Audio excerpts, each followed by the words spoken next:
Michelle stared out the window with a heavy sigh. However, the disagreeable rain outside. It was the end of July, and the weather should have been sunny and clear, if not scorching. The girl's gaze shifted to the circular wall clock. It was time to leave the house to catch the bus as the hands inevitably drew closer to 6 in the morning. There was nowhere to hide from the grayness of her poor days, that she could shelter under an umbrella from the rain. Michelle, feeling depressed, took another gulp of cold coffee and hurriedly rinsed the cup before leaving. One of the rooms had a creaking door, followed by the sound of footsteps. "Michelle, are you leaving already?" Grandma came out into the hallway and asked her grandchild. As she buttoned her house dress, which Michelle had given her as a birthday present last year, the elderly woman blinked from sleep. Mrs. Blount was occupied with housework and had been retired for a long time. Grandma appeared to age suddenly after the accident that claimed Michelle and Kevin's parents' lives, and she started getting sick a lot. The girl from the hallway said, "Yes, Granny." "I'm almost gone," as she was already putting on her worn-out leather jacket. "At least, did you eat, or as normal?" As she watched her granddaughter put on sneakers, the elderly mother scowled and folded her arms across her chest. Out of habit, the kid said, "I ate, Grandma, honestly," believing that comforting her grandma was undoubtedly a lie for the day. "We have a wedding at the hotel. A banquet for 100 people. Maybe I'll bring you and Kevin something tasty." Just waving her hand, the elderly woman seemed to be saying, "Don't talk nonsense." Mrs. Blount had a traditional outlook on life. Apart from her pay, she was convinced that everything Michelle brought home from work was stolen. "Well, the police won't come to us because of 2 sandwiches, will they?" Michelle said, laughing. Grandma only raised her eyebrows and scowled. Everything had to be meticulously accounted for in the kindergarten where Mrs. Blount used to work as an accountant. Even though she handled her job successfully, she was requested to make room for the younger generation after she reached retirement age. She made several unsuccessful attempts to find another work. Even if she had a wealth of expertise, no one wanted to hire a woman of her age. The mother worked a variety of side jobs in an attempt to support her tiny family, but she lost more nerves than she gained. Her granddaughter was adamantly opposed to these alleged exploits. As is typical for women her age, Michelle gave her grandmother the order to retire. She assumed full financial responsibility for their family at the age of 22. "Remember that Kevin doesn't have to go to kindergarten today." For the final time, the girl reminded her younger brother that they were under quarantine due to chickenpox. "Don't wake him up, let him sleep." After receiving a kiss on the cheek and a customary farewell from her grandmother, the girl jumped into the dark entrance, then onto the wet street. She was sure that her deeply religious grandmother crossed her back with a cross when she went out the door. Michelle worked as a maid at a prestigious, incredibly popular hotel. It was not yet possible to apply for any other position, such as an administrator. To achieve this, special education in the hotel business sphere was required. It was this profession that the girl tried to get by studying part-time in secret. The girl dreamed of opening her own cozy hotel, one in which she could work and live with her grandmother and Kevin instead of their old 2-room apartment. Michelle was satisfied with her job. First and foremost, of course, the high salary was pleasing. The hotel guests were wealthy people who often left generous tips for the young maid. Politicians stayed here. Businessmen arranged conferences, and celebrities were here. Famous people with unknown mistresses and lovers lurked about. The latter always left more tips than anyone else, probably as a payment for silence. In addition, Michelle appreciated the convenient schedule and the possibility of substituting for other girls in emergencies. However, the job was tough, and every penny had to be earned through physical and moral labor. Not all guests were friendly, nor was all the staff responsive. It was here that Michelle's iron nerves came in handy, along with her good-natured character, which allowed her to remain calm in particularly unpleasant situations. For example, the situation with the ubiquitous manager Greg Miller was one such case. He wandered around the hotel like an unbridled flea, trying to bite Michelle as hard as he could. And now, as soon as the girl crossed the threshold of the common dressing room, he quickly entered. "Good morning, Michelle," Mr. Miller almost sang, passing by the girl and lightly, amicably touching her back. However, this movement momentarily froze the girl, who was standing by her locker. "Hello, Mr. Miller," she muttered. "Why so formal?" "We're alone here," the boss ambiguously replied. "Change into your uniform quickly. The working day is about to begin. I don't want to dismiss you, although sometimes I do." The man chuckled unpleasantly. At the same time, he pretended to be looking for something in his locker. There was no doubt about it. He came here purposefully to watch the maid. Michelle gritted her teeth, clenching them tightly so as not to let a harsh word slip out towards her boss. And there was plenty to swear about. From the first day of their acquaintance, the young maid, with her wheat-colored hair, cinnamon-colored eyes, and a scattering of light freckles on her nose, had captured the heart of the manager. But instead of inviting Michelle on a date, getting rejected, and calming down, the slippery man began to pressure the girl through his high position. He constantly hinted at Michelle, tried to hug her whenever possible, and stroked her back or knee. Once he even slapped her below the belt, accompanied by an indecent remark about the length of her uniform skirt. The girl learned to endure such treatment and the attention of the manager. What else could she do? Hit him in his impudent, annoying face, and then count pennies? No, Michelle was afraid of losing her job. Even though being a maid was not the most prestigious profession, she didn't want to work as a cashier for a salary 3 times lower. She wanted to please her little brother with modern toys and buy her grandmother a new dress. Furthermore, Michelle was afraid of being judged by her colleagues if she publicized the situation because, as usual, how does it go? The man is not to blame for anything. If a man hits on a woman, it means she's guilty of it and has apparently shown her easy availability. Once Michelle tried to call the boss to order in response to a crude hint that he wanted to keep her after work and check whether she had made the bed in the hotel's luxury suite properly. The girl said, "Mr. Miller, I'm not interested in that. I have no time or desire for a relationship." "But I'm not offering you a relationship," the man replied, not at all flustered. "We're adults, Michelle, and I would like to have a close colleague. Believe me, it's good for you too. Who knows? Maybe the administrator's position will soon become available. I'll help you. Or are you planning to clean the toilets forever?" "No, thank you. I'll achieve everything on my own," she said firmly. "You're foolish, Michelle. Soon you'll understand that everything in the world is for sale. It's just a matter of price." Sometimes, the man got angry when the girl ignored him. Then trouble would descend on Michelle in abundance. One time, he'd give her a ticket for some invisible speck of dust in a room she'd wiped clean. The next time, he'd scold her so loudly that the whole hotel would be awake. The last time, Michelle was scolded in front of the entire staff for her kind treatment of a guest. He accused her of flirting with him. Of course, nothing of the sort had happened, but it was useless to argue with the manager. Lately, Greg Miller had been keeping an eye on the girl's schedule, carefully checking to make sure she didn't leave work early or show up late. He threatened to fire her all the time. Fortunately, the evil manager was hardly the only fly in the ointment. Well, except for heavy carts with chemicals and the need to perfectly make other people's beds in 2 minutes like in the army.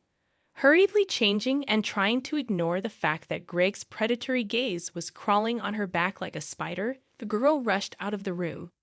She was immediately seized by the routine of work, and time flew by swiftly. She didn't have time to look back before it was time for lunch. The staff was fed well here, soup, a main course, and coffee as it should be. The girl was finishing her lunch when she was called. "Michelle?" the receptionist called, peering into the kitchen. "Will you check how the new girl cleaned up around the open pool? There was a party there yesterday, and I have to meet a guest now. It's getting sunny outside, and people might go to relax and find something inappropriate over there." "No problem," Michelle nodded.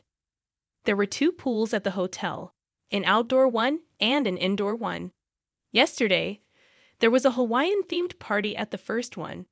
Happy guests left behind bright leaves, as well as half coconut and pineapple shells, which were used as cocktail cups. Approaching the pool, Michelle noticed that the sun was indeed reluctantly appearing in the sky. The weather in their area was changeable. The girl managed to go outside, looking for traces of revelry, when she heard a strange sound. She turned in its direction at the moment when a little boy had already approached the edge of the pool. He was on his knees, reaching for something drifting in the water. Michelle realized that the Hawaiian lei made of red flowers lying on the water had attracted the kid. The girl hurried to the child and was about to shout to him that it was dangerous, but she didn't have time. Before her eyes, the boy slid on his knees along the wet edge of the pool and fell into it, splashing water around. "Oh my goodness!" the girl screamed, seeing such a frightening sight. Without hesitation, and with seconds ticking away, Michelle ran towards the child. When she reached the edge of the pool where the boy was, she plunged into the water. The girl struggled to pull him out. Her hands were shaking, either from the weight or from tension and fear, and they didn't listen to her. When Michelle got out of the water and put her ear to the child's chest, she realized with horror, he's not breathing. She frantically tried to figure out what to do. She started shouting for help. But people could be drawn to the pool only by the sun and music, not by someone else's screams. The lessons on first aid for drowning seemed like a thing of the past. She didn't understand what to do. Should she run for help? But time was probably running out. The girl pulled herself together and, trying to stop the sobs that were bursting out of her chest, began pressing on the boy's chest, pumping water out of his lungs. Then Michelle started using artificial respiration. She forgot about everything, focusing only on one thing, saving the child's life. And then the miracle that the girl had prayed for inside herself happened. The boy began to spit out water. His eyes opened, clear and blue as the sky. He looked at the girl in fright. Coming to his senses, the boy began to breathe spasmodically, and then he cried loudly. Michelle, to her shame, also burst into tears, only from joy and relief. "It's okay now. It's okay now," she said through her own tears, hugging and trying to calm the child. The ambulance called by the staff arrived quickly. The child was taken to the hospital. But for Michelle, who had not yet recovered from the shock, the terrible surprises did not end there. "What is this?" Greg burst into the staff lounge, breathing fury. Michelle trembled with fear when she saw the manager. Even though the workday had ended and she was already in her own clothes, she couldn't shake off the tension. Trying to calm down, she sipped the chamomile and lemon balm tea that her friend, the bartender, had kindly prepared for her. "Is something wrong, Mr. Miller?" the girl asked, clasping her fingers tightly around the cup. "Where are you going, Michelle?" "Home. The workday is over," Michelle replied. "Oh, really? And do you think you did a good job? Why do I pay you, Michelle? To be told off for some brat who wanders around all over the place." The girl understood the reason for her boss's anger. The owner of the entire hotel chain, Mr. Kershaw, had decided to visit them and check the staff's work on this very day, when a tragedy had almost occurred at the hotel. Judging by what the observant Claire had overheard, he was very unhappy with how things were going. He had rebuked the manager for his careless attitude toward work, including the pool area where staff were supposed to be present. But Greg had occupied everyone with his personal orders. Michelle did not feel sorry for the manager, nor did she feel any joy. She felt a strange emptiness from the stress she had just experienced. "I know you're upset, but I'm done with work, and I'm going home," Michelle calmly replied. "And what I didn't have time for, the girls let me know they'll clean up the rest of the third floor themselves." "And who said you could give orders?" Greg snapped. "I didn't finish my job in time because the paramedics wouldn't let me." Michelle began to justify herself, but the man didn't want to listen. He was angry, and he decided to take it out on Michelle. "You know what? I'm tired of your stubborn behavior," he said unexpectedly, looming over the girl and lowering his tone. "I'm so tired of it that I'm itching to sign in order to fire you."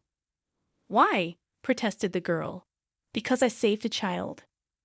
Quiet, he said, unpleasantly patting the girl's knee. You know, I'll give you one more chance. The girl irritably pushed his hand away. No, thank you, she said through her teeth. Are you certain? Greg snorted. And what if we say the boy fell because of you? Maybe it was you who pushed him.